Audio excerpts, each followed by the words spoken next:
할렐루야. 목사님은 이제 수술도 다 받으시고 며칠 더 계셔야 될 텐데 좀 무리하시려고 이렇게 일찍 오시려고 그러는 것 같아요. 뭐 오시면 저는 좋죠. 저는 좋고, 근데 이제 오셨다가 또 비행기 타고 정말 긴 시간이잖아요. 한국서 여기. 저는 과테말라에서 한국을 가본 적은 없어요. 그런데 거반 뉴욕에서 가는 그 시간이나 비슷할 것 같아요. 오히려 또 LA나 샌프란시스코 혹은 중간 기착지에서 많은 시간을 기다리셔야 되니까 정말 힘들 것 같은데 오늘 저녁에 톡을 드려야 될 것 같아요. 여러 사람 걱정하지 않도록 좀 연장을 더 길게 하셨으면 좋겠다. 디모데전서 2장 5절로 6절이 이제 오늘 말씀입니다. 그죠? 제가 봉독해 드리겠습니다. 디모데전서 2장 5절로 6절. 하나님은 한 분이시요 또 하나님과 사람 사이에 중보자도 한 분이시니 곧 사람이신 그리스도 예수라. 그가 모든 사람을 위하여 자기를 대속물로 주셨으니 기약이 이르러 주신 증거니라 했습니다. 제가 가진 성경은 이게 조금 많이 오래된 건 아니에요. 많이 오래된 건 아닌데 여기는 대속물이라고 써 있지 않고 속전 이렇게 써 있습니다. 오늘 주제를 제가 속전이다 이렇게 했어요. 속전은 이제 집사람이 하지 말라고 그랬어요. 자꾸 뭐 원어 이런 거 쓰지 말라고. 그래서 원어는 안 쓰고 영어로 쓸게요. 영어로 랜섬이라고 합니다. 이게 랜섬이란 말은 그냥 순 한국말로 하면 몸값.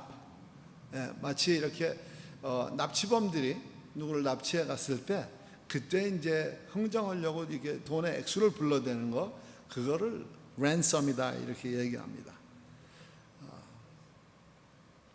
구약에서는 이 랜섬을 속전을 어떻게 표현하셨냐 하니까 레위기서 25장 25절 25 그런데요. 거기에서는 그 형제들 중에 이제 돈을 구웠는데 갚지 못해서 대신 몸이 그 돈값으로 끌려가는 겁니다. 그래서 노예 노릇을 하게 되면 친척들 중에서 형편이 되는 사람들이 그 몸값을 지불하고 종의 신분에서 해방시켜 줄 때 그때 이제 그거를 속전이다 이렇게 얘기하고요. 출애굽기 6장 6절로 7절에서는 하나님께서 우리를 구속하여 주셨다고 그랬어요. 그래서 우리를 구속하셨기 때문에 하나님이 우리의 하나님이 되신다 하는 말이에요. 구속하였다는 말은 마찬가지로 몸값을 지불하였다 하는 소리예요. 신약에서는 확연히 이제 이게 구속의 그림자처럼 나타나는 것이 확연하게 우리 눈에 들어오게 예수 그리스도가 우리의 속전이 되셨다는 거예요. 우리의 대속물이 되셨다는 것이죠. 에베소서 1장 7절에 보면 이제 보혈이 대속물이 되었다 하는 게 우리는 그리스도 안에서 그의 은혜의 풍성함을 따라 그의 피로 말미암아 그래서 이게 보혈이 대속물이 되어서 우리가 죄 사함을 받았다 이렇게 말씀하시고 로마서 3장 2절에는 그리스도 예수 안에 있는 구속으로 말미암아 곧 그리스도 예수께서 그 대속물이 되심으로 말미암아 우리가 하나님의 은혜로 값없이 의롭다 하심을 얻은 자가 되었다 이렇게 말씀하고 계십니다. 오늘은 이제 세 가지 부제로, 주제는 속전이지만 세 가지 부제로 말씀을 나누고자 합니다. 첫 번째 부제는 사람 예수, 그렇게 제가 제목을 붙여봤습니다. 예수님은 제2위의 삼위 중에 제2위의 하나님이시죠. 근데 하나님이 하나님이시면 우리를 구속할 수 있는 방법이 없으신 거예요. 하나님이 사람이 되어야만 우리가 구속을 받을 수가 있는 것이죠. 하나님께서 성육신 하신 그 모습이 예수, 사람 예수라는 것입니다. 첫 번째 이유는 우리를 구원하시기 위해서 대속제물이 되어 하나님이 돌아가실 수는 없어요. 그죠? 하나님이 우리의 죄값을 위해서 신이 피조물을 위해서 대속제물로 된다? 말이 안 맞는 거예요. 그래서 인간의 구원을 위해서, 우리의 구원을 위해서 하나님 자신이 인간의 옷을 입고 인간의 몸을 입고 이 땅에 와야 된다는 거예요. 마가복음 10장 45절에는 하나님께서 자기 목숨을 많은 사람의 대속물로 주려 함이라 이렇게 말씀하고 계세요. 선택받은 사람만이 하나님으로부터 구속받을 수 있어요. 물론 많은 사람이 예수 그리스도의 그 십자가의 보혈이 온 세상에 있는 모든 사람을 다 구속하고도 남음이 있지만 하나님께서 온 세상 사람들을 다 구속하신다는 계획은 없었어요. 하나님의 계획에는 선택받은 사람들, 즉 예수 그리스도의 그 보혈의 공로를 입은 사람만이 천국에 갈 수 있다고 하시는 말씀입니다. 누가복음 10장 22절에 보니까 이 하나님이 사람이심을 알 수 있는 방법을 제시해 주고 있어요. 아들과 또 아들의 소원대로 계시를 받은 자, 그러니까 예수 그리스도와 하나님의 말씀을 듣고 이제 구속받기로 예정되어 있는 자들 외에는 하나님 아버지가 누구인지 알 수가 없다는 겁니다. 예수 그리스도가 사람의 몸을 입고 오셨기 때문에 예수 그리스도를 보면 우리가 하나님의 모습을 떠올릴 수 있다는 것입니다. 예수님께서 성육신하신 이유는 십자가의 죽음과 부활 때문입니다. 십자가에서 돌아가시지 않으면 우리의 죽음이 없을 것이고 우리가 죽음을 이길 수 있는 방법이 없고 십자가에서 부활하지 않으셨다 하면 우리에게도 부활에 대한 소망이 있을 수 없습니다. 고린도전서 15장 20절에 보니까 그리스도께서 죽은 자 가운데서 다시 살아나셨고 잠자는 자들의 첫 열매가 되었다고 죽음과 부활에 대해서 우리에게 말씀해 주시고 로마서 6장 5절에도 만일 우리가 그의 죽으심을 본받아 연합한 자가 되었으면 그의 죽으심에 함께 동참한 자가 되었으면 그의 부활에도 연합한 자가 된다는 것입니다.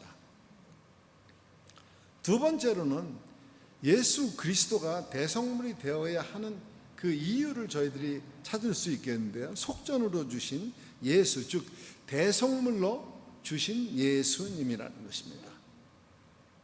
예수님은 모든 하나님의 창조 전부터 영생에 이르기까지 삼위 하나님께서 협의하실 때 그 자리에 계셨습니다. 같이 협의하셨습니다. 그래서 창조 전의 일부터, 창조의 전에 무슨 일을 하셨죠? 우리의 구원 계획을 협의하셨어요. 협의하신 그 자리에 계셨기 때문에 창세 전부터 영생에 이르기까지 증인이 되세요.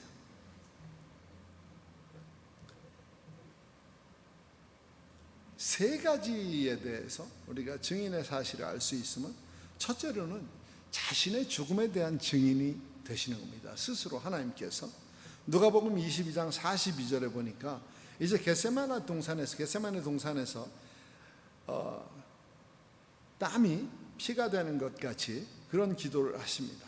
아버지여 만일 아버지의 뜻이거든 이 잔을 내게서 옮기시옵소서. 그러나 내 원대로 마옵시고 아버지의 원대로 되기를 원하나이다. 즉 십자가 그 죽음의 잔에 대한 증인이시라는 겁니다. 두 번째로는 부활의 증인이십니다. 요한복음 2장 19절에 보니까 예수님께서는 성전을 자기의 육체에 비유하시는 말씀을 하십니다. 예수께서 대답하여 이르시되 너희가 이 성전을 헐라 내가 사흘 안에 일으키리라. 죽어서 사흘 만에 다시 부활하신다는 그 말씀을 하고 계십니다. 스스로 이 말에 대해서 증인이 되어야 하셨습니다. 세 번째로는 영생이 있음에 대한, 영생의 그 실존에 대한 증인의 역할을 하셔야만 했습니다. 요한복음 14장 6절에는 예수님께서 내가 곧 길이요 진리요 생명이니 나로 말미암지 않고는 증인이 되시는 거죠. 아버지가 계신 곳으로 올 자가 없는지라. 영생의 실존에 대한 증인이시죠. 요한복음 6장 40절에 대해서 내 아버지의 뜻은 아들을 보고 믿는 자마다 영생을 얻는 이것이니 하셨어요. 영생에 대한 또 다른 증거고요.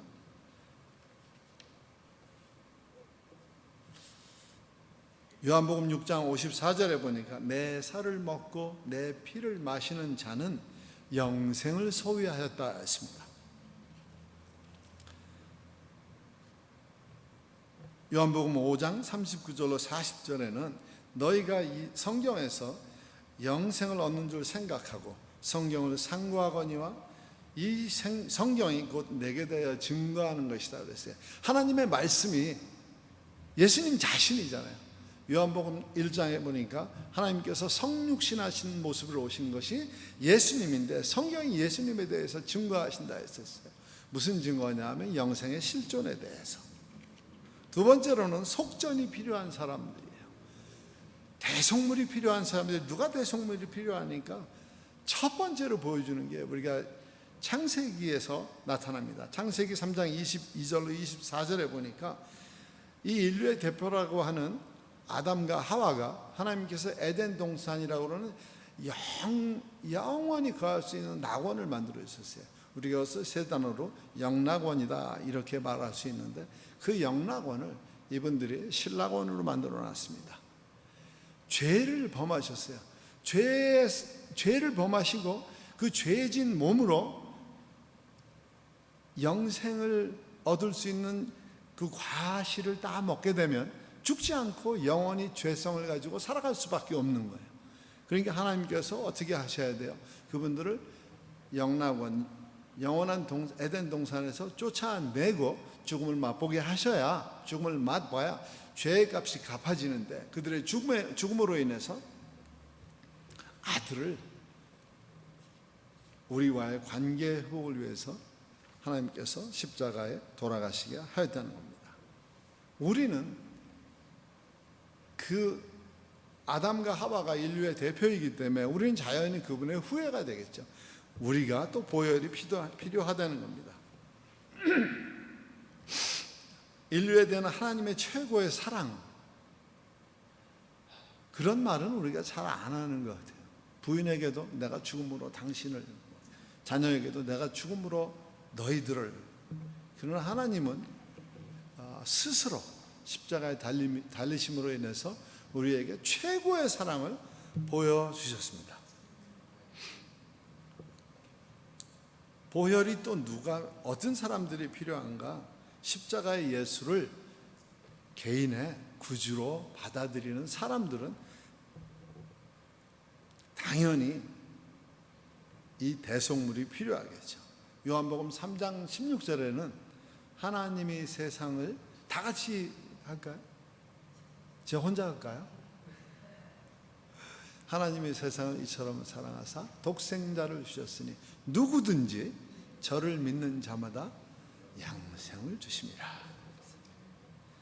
말이 조금 그런 것 같아요. 누구든지, 그러니까 온 인류로 다 해서, 그러나 저를 믿는 자에 한한 거예요.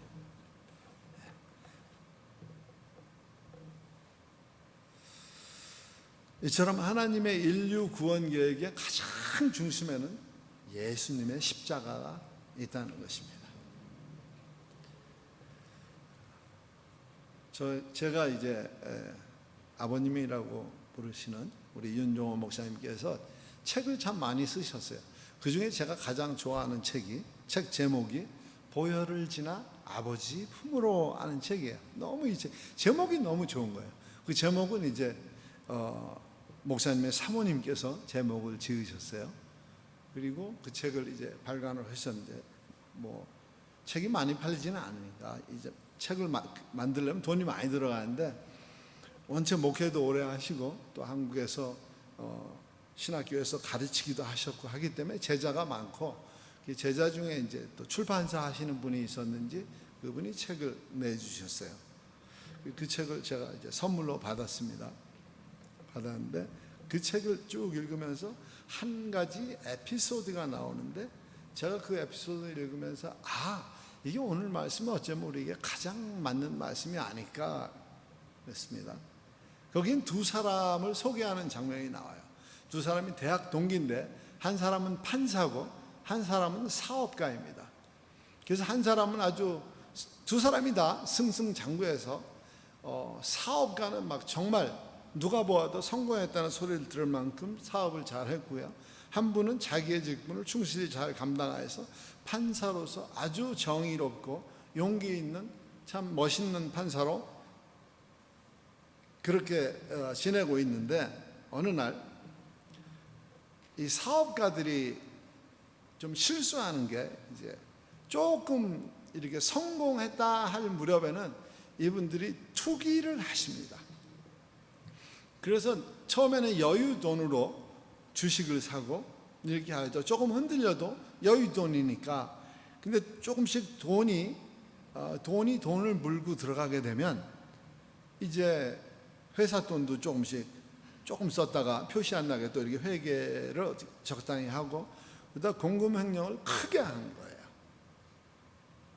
주가가 막 폭락을 치니까 돈을 받아낼 길이 없습니다. 근데 이게 이제 걸렸습니다. 걸려서 이분이 재판을 받게 되었어요. 재판을 받게 되었는데 담당 판사가 대학 동기 친구가 담당 판사였습니다. 기자들이 이것을 놓칠 리가 없죠. 그래서 이제 법정에는 일반인들도 많이 참관을 하고요. 대학 동기들도 많이 그 자리에 있었습니다. 사람들은 다 과연 이 두 분의 우정이 이 판결을 어떻게 내릴 것인가에 대한 관심이 아주 많았습니다. 판사는 이렇게 선고했습니다. 법이 정한 벌금형 중에 가장 무겁게 이 친구가 감당할 수 없을 만큼의 그 가장 무거운 벌금형을 판결을 내렸습니다. 선고하였습니다. 모든 사람들이 다 모골이 송연해질 정도로 소름이 끼치는 장면이었습니다. 판사는 선고를 하고 법복을 벗고 내려갔습니다. 내려가서 친구를 껴안고 친구에게 미안해. 그런데 내가 오늘 벌금형 선고는 내가 갚아줄게. 판사님이 돈이 그렇게 많지는 않았을 거예요. 아마 이 사업하던 분이 사고 친 거에 비하면. 그래서 자기의 모든 걸 다 팔든지 또 뭐 대출을 받든지 이렇게 해서 벌금형을 맞춰줬다는 것입니다. 우리는 이러한 사실을 비추어 볼 때 이 판사가 지불한 그 대성물은 친구를 위한 대성물과 우리 주 예수 그리스도께서 우리를 대신하여서 십자가에 달리신 대성물로 달리신 그것과 비교할 수는 전혀 없을 거예요. 너무 위대하시고 우리에게는 이런 말할 수 없는 구원을 허락하신 것이기 때문에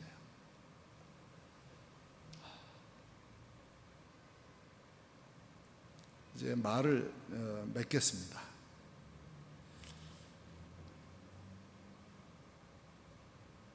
갈라디아서 4장 4절에 보면 때가 참에 하는 단어가 등장합니다.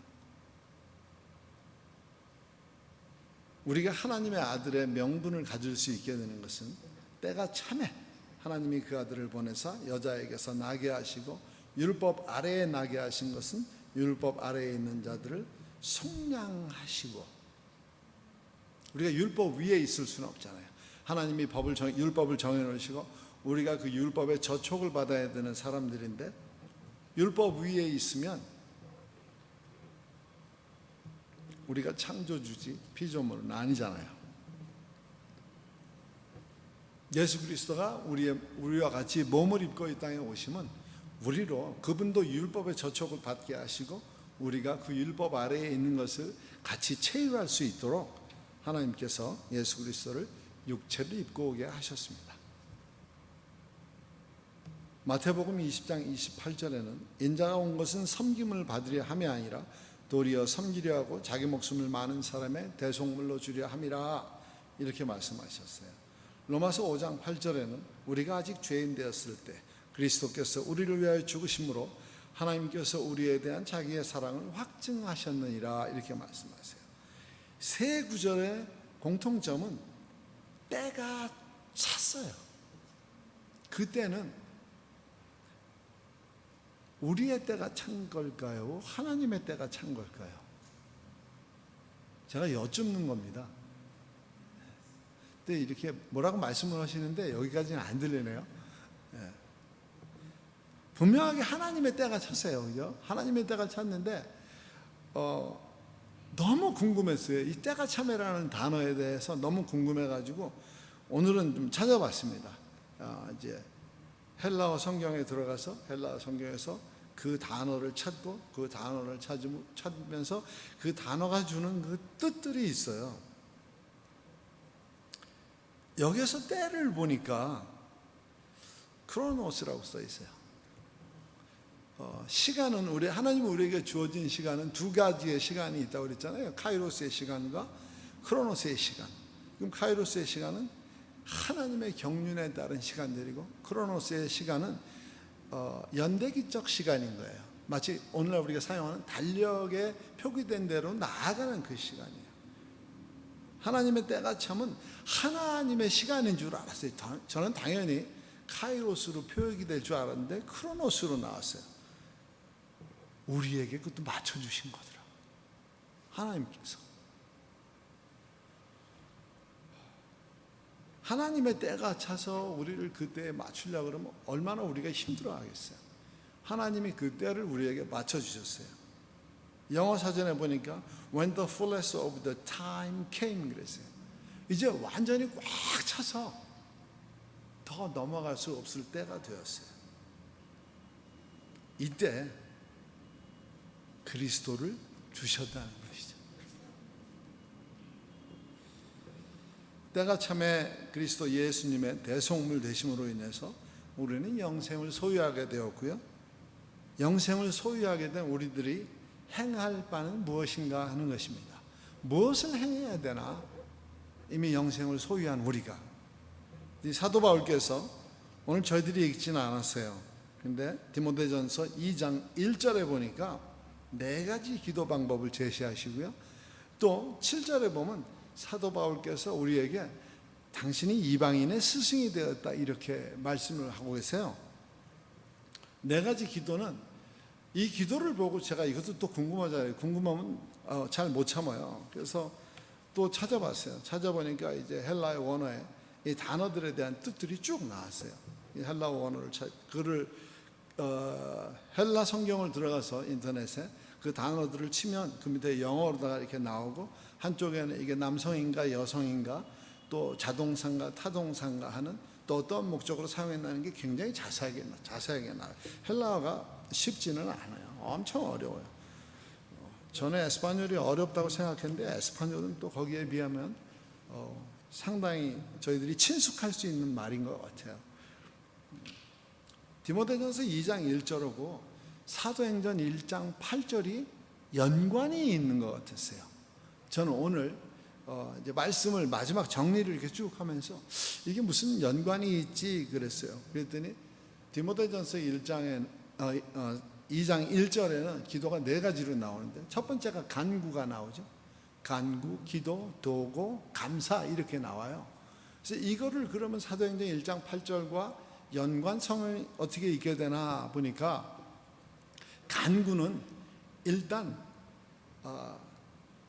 양이 많지 않습니다.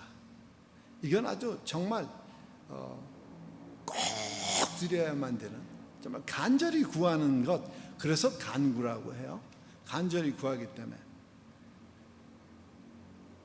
사도행전 1장 8절에 보니까 우리가 선교하는 것에 대한 범위가 이렇게 쭉 나오는데 4가지 범위가 나오잖아요. 첫 번째는 예루살렘이라는 곳이 나오고 그 다음에 유대가 나오고 사마리아가 나오고 땅끝이 나옵니다. 간구는 4가지 기도 중에서 가장 간절히 구하는 것들, 우선되어야 하는 것을 제일 첫머리에 놨어요.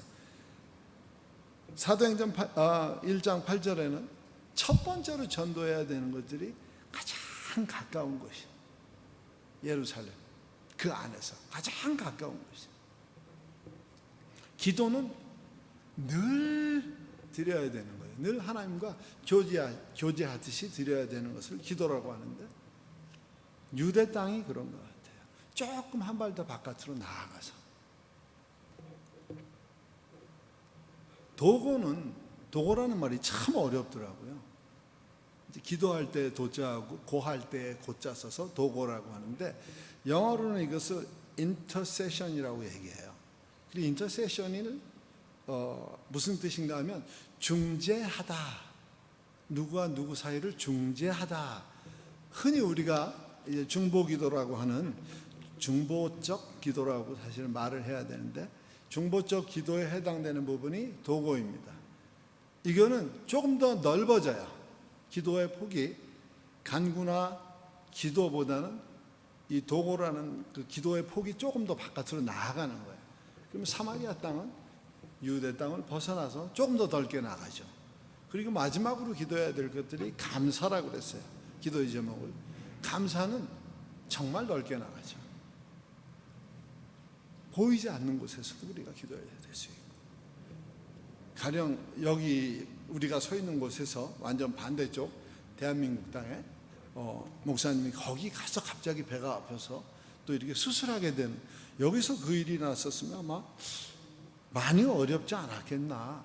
수술하고 또 한국 가서 또 수술해야 될 수도 있을 그런 상황이지 않았겠나. 또 목사님이 시간이 많이 없어서 또 가셔서 다 봐야 되는 사람들을 다 못 볼 수 있는데, 병원에 누워 있으면 다 와서 보잖아요. 그래서 하나님께서 또 그렇게 이걸 또 방향을 만들어 주셨나? 감사해야 될 제목이죠. 어떤 면에서는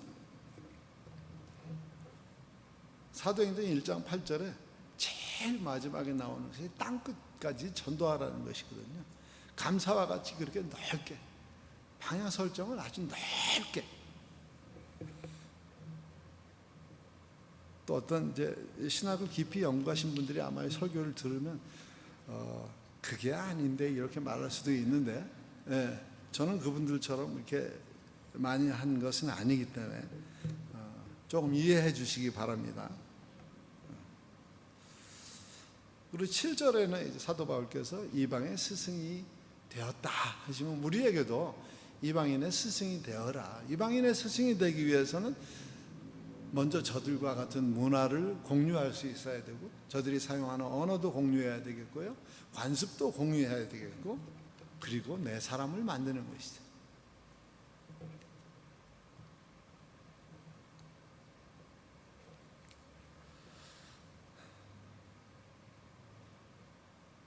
오늘 이제 또 연락을 받았어요. 설교가 이제 마무리 거반 끝나갈 무렵에 우리 얄루의 전도사님이 연락이 왔어요. 와가지고 갑자기 파스톨 꼭 기도해 줘야 될 게 있다. 그래서 뭔데? 그랬더니 우리 그 사모님이 오늘 맹장이 터졌어요. 그래가지고 병원에 가서 이제 수술을 한다고 막 들어갔다는 거예요. 그때 병원에 들어가서 이제 입원도 금방 안 되는가 봐요. 뭐 수속 밟고 이래서. 그러니까 얼마나 아팠겠어요. 아프고 이러니까 마취 주사를 놔서 수술한다고 들어갔어요. 그리고 마취 주사 맞고 완전히 이렇게 정신이 완전히 없더라고요. 그런 모습의 사진을 보냈어요. 그리고 같이 기도하자고. 기도하고 언제쯤 퇴원하니? 내일 아침이나 되어야 의사들이 그거 인포메이션을 줄 것 같다, 이렇게 얘기하더라고요. 그래서 오늘 밤은 거기서 자는 게 확실한 것 같아요. 병원에서 수술 잘 했다고 그래요. 그래서 그것도 감사하고, 그래서 또 갑자기 또 한국에만 이렇게 멀리 아프신 분을 위해서 기도를 해야 되나? 그래 또 이렇게 가깝게, 또 아주 가까운 사람이 아프니까 또 기도해야 되고.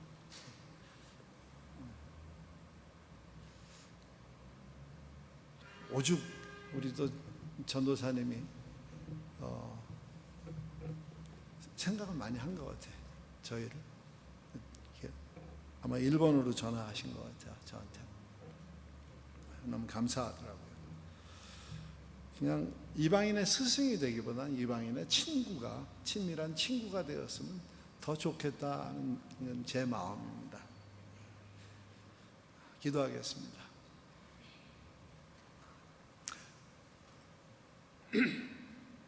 아버지 고맙습니다. 감사합니다. 오늘 말씀을 통하여서 하나님이 왜 우리를 사랑하시고 우리가 전혀 하나님의 사랑을 받기에 아무 공로도 없고 아무건 노력한 것도 없습니다.